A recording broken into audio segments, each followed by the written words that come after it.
Good day, everyone. We are Index Zero. I'm Alvin Hervasio, our group's leader slash lead programmer, joined by Wency Marasigan, our software analyst and support programmer, and Lance Serna, our video editor slash programmer. Before we begin, we'd like to thank our professor, Dr. Earl Marquez Alvina, for assessing our work and giving us this opportunity to present this activity.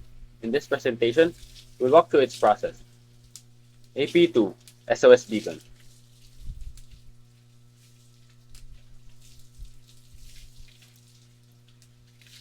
So the presentation goal is to make an LED blink in a specific pattern to deliver a message in Morse code. Second is to break down its code and how it works.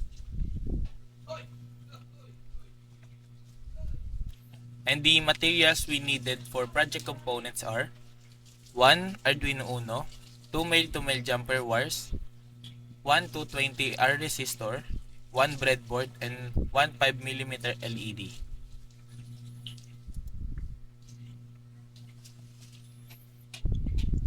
The process is similar to the first project.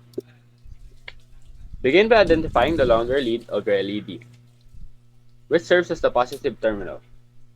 Insert it into your breadboard as shown in the picture.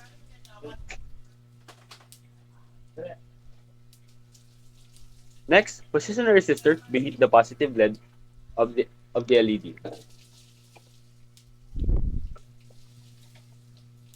At the end of the resistor, attach a jumper wire that links to the Arduino pin you wish to utilize.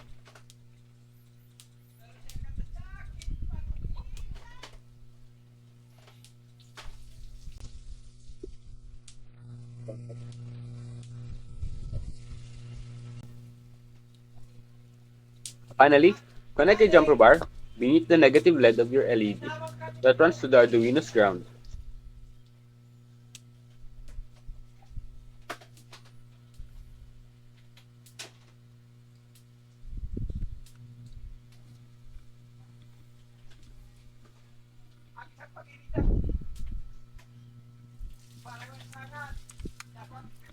Code breakdown. So what this code does? This program makes an LED flash repetitively in pattern that translates to SOS in Morse code. It simulates a distress beacon. How does it do that?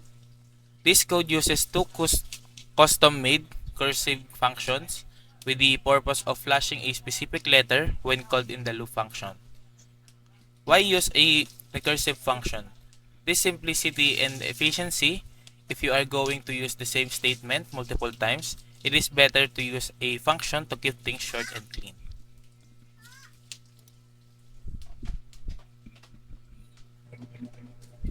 And another code breakdown is void smars. This is a declaration of a void function. A void function is a function that does not return a value. You can use any name for your function as long as it fits.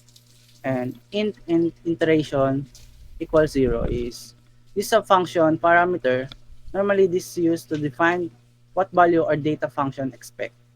But in this case, we use it to declare a local variable within the function so we can set a base case. And a base case is what tells a recursive function when to stop. Without it, the code will rerun infinitely. And if else statement is in this function, we set our base case as 3. So it checks the value of iteration every time it is executed to check whether it is time to stop for 250 milliseconds and exit the function loop. But until then, it will turn the LED on for 250 milliseconds, then off for the same amount of the time. And increment the iteration value. And void omers is a particle the same just with the different delay values.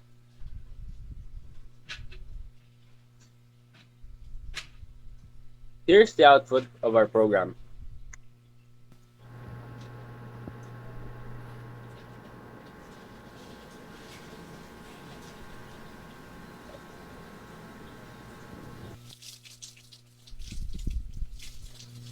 That's all for our presentation. Thank you for watching, and we hope you enjoyed it. See you on the next one.